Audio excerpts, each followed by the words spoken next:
Recuerdo que cuando era pequeña, por las noches veía a mi abuelita que cuando todos dormían salía y se iba al patio trasero.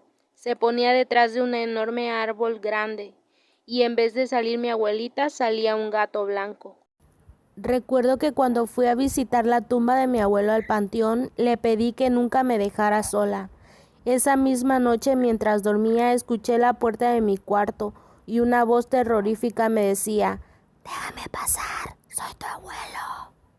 Hace tiempo mi hermano se colgó en uno de los cuartos de la casa de mis padres. Siempre que íbamos de visita, mi hijo pequeño me preguntaba por qué ese muchacho no se bajaba de ahí.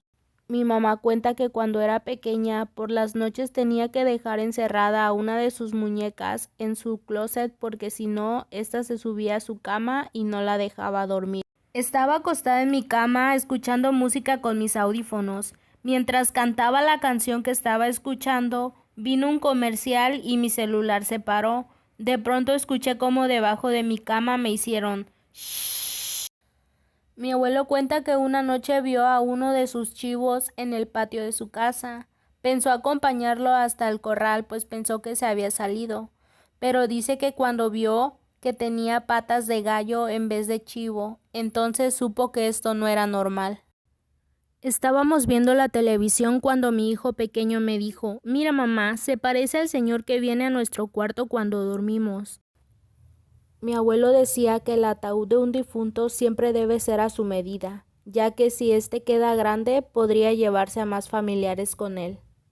Mi abuela cuenta que de niña siempre veía por debajo de la puerta del jacal de su casa cómo su madre rezaba mientras sus pies de persona se le convertían en patas de cerdo. Mi abuela nos decía que no todas las personas que veíamos orando dentro de una iglesia eran reales. Algunas de ellas estaban pagando alguna promesa que hicieron en vida.